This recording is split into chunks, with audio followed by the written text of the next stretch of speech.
Hello guys, good morning. তোমরা সবাই কেমনি আছো? আশা করি সবাই খুব খুব খুব ভালো আছো। আমিও ভালো আছি। মাই লাইফস্টাইল চ্যানেল থেকে অনেক অনেক শুভেচ্ছা ভালোবাসা জানিয়ে আজকের ভিডিও শুরু করছি। তো আজকেও আমি তোমাদের কাছে এক রেসিপি নিয়ে চলে এসেছি।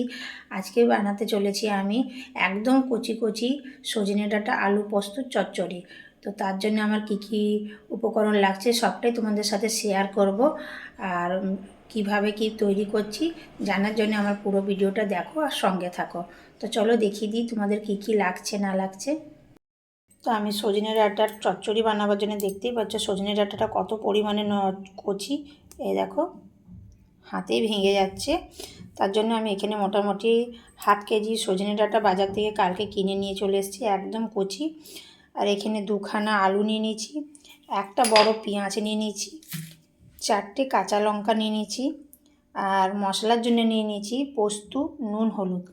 ব্যাস এইসব উপকরণ দিয়েই আমি আজকে রান্নাটা করব। তো সবার প্রথমে আমি ডাঁটা, আলু, পেঁয়াজ এগুলো কেটে নিয়ে চলে আসছি।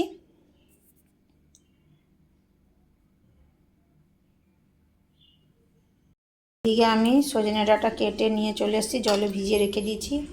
আলু একেবারে ধুয়ে কেটে নিয়ে চলে এসেছি। এইভাবে আলু কেটেছি আমি। পেঁয়াজগুলো কুচিয়ে নিয়েছি আর এর উপরে লঙ্কাটা রেখে দিয়েছি।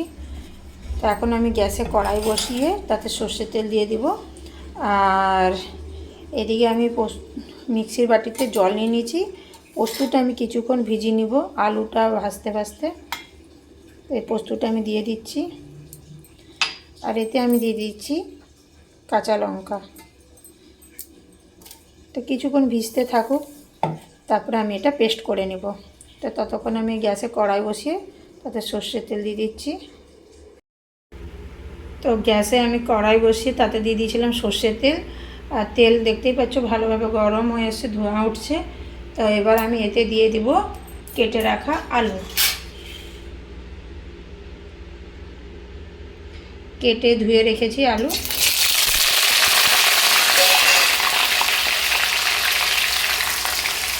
আলুগুলো হালকা একটু লাল করে ভেজে নেব।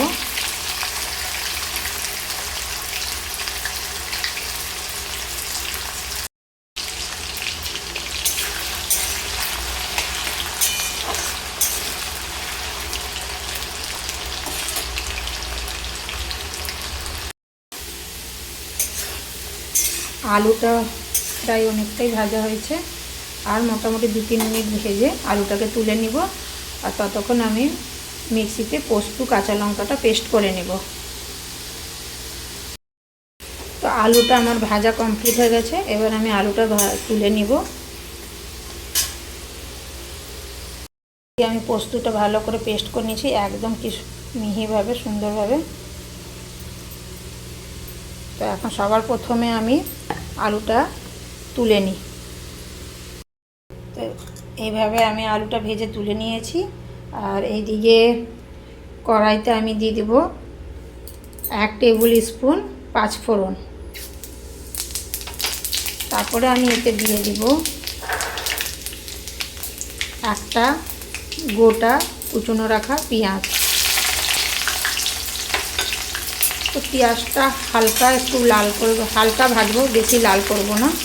তারপরে আমি এতে দিয়ে দেবো একটা গোটা টমেটো কুচিয়ে রাখা বড় দেখে। পেঁয়াজটা একটু ভেজে নেবার পরে আমি এখানে দিয়ে দিচ্ছি একটা বড় সাইজের টমেটো কুচিয়ে রেখেছিলাম সেটা।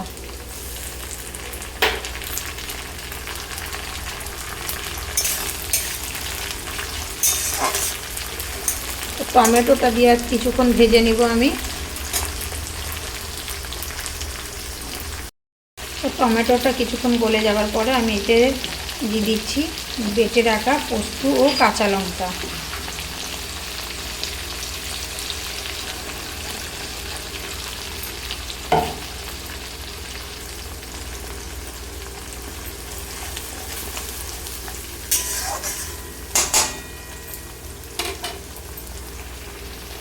তারপরে আমি এখানে দিয়ে দিচ্ছি 1 টেবিল স্পুন হলুদ।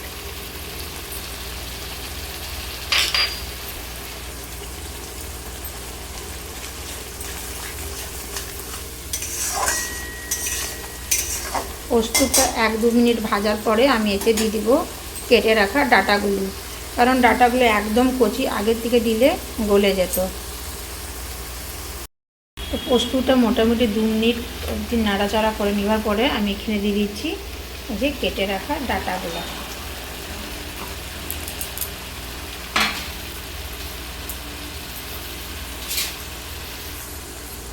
ডাঁটাটা কিছুক্ষণ পোস্তর সাথে হালকা একটু ভেজে নেব।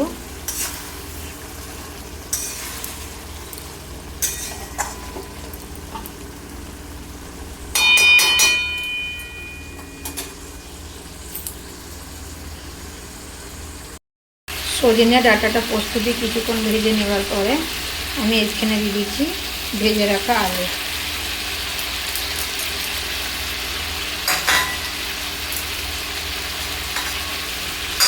আলু দিয়েও মোটামুটি 3 থেকে 4 মিনিট আমি ভেজে নেব। তো আলু দিয়ে ডাঁটা দিয়ে কিছুক্ষণ পোস্তটা ভাজার পরে পোস্ত থেকে হালকা সুন্দর একটা গন্ধ বেরিয়েছে। এই পর্যায়ে আমি দিয়ে দেবো পরিমাণ অনুযায়ী জল।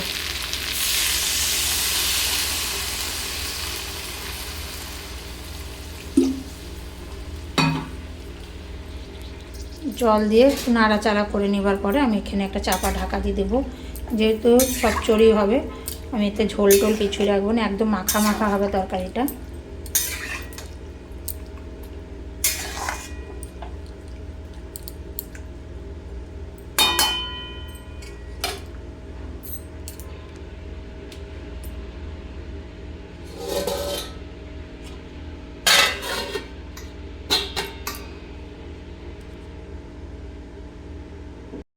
ঢাকনাটা খুলে নিব। আর একটা জিনিস মিস্টেক হয়ে গেছিলো, এখানে আমি দিয়ে দেব নিজের আন্দাজ অনুসারে নুন। নুনটা সবাই যে যার আন্দাজ অনুসারেই দিবে। আমি জল ঢালার আগেই আমাকে নুন দেওয়ার ছিল, কিন্তু মিস্টেকে আমি জল দিয়ে দিয়েছি, তা কোনো ব্যাপার নেই। আমি নুনটা দিয়ে আরেকবার ঢাকা দিয়ে দিচ্ছি।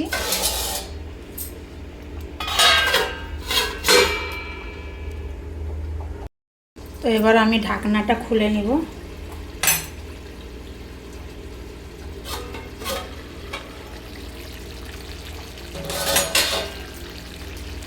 জলটা পুরো শুকিয়ে গেছে, দেখো।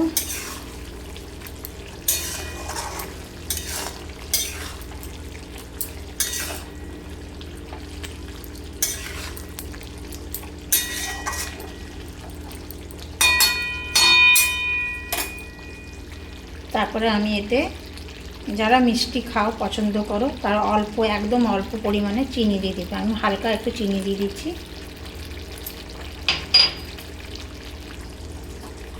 দিয়ে একটু নাড়াচাড়া করে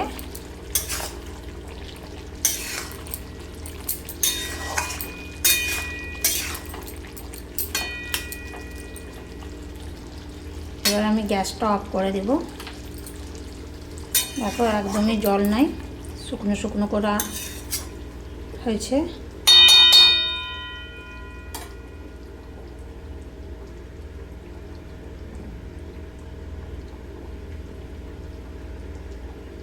আপনাদের সাথে আমি শেয়ার করলাম কিভাবে আমি ঘরে সজনে ডাঁটা আলু পোস্ত দিয়ে চচ্চড়ি করে থাকি। আর এটা শুধু একদম কচি কচি নরম সজনে ডাঁটা দিয়েই হবে, করলে ভালো লাগে খেতে। আর যদি ভিডিওটা ভালো লেগে থাকে তাহলে লাইক কমেন্ট শেয়ার করতে ভুলবে না। যারা আমার চ্যানেলে নতুন তারা নিশ্চয়ই একটা সাবস্ক্রাইব করবে। আসছি আবার নতুন ভিডিও নিয়ে। সবাই ভালো থেকো, সুস্থ থেকো, এইভাবে পাশে থেকো। আজকের জন্য এতটাই। Bye bye.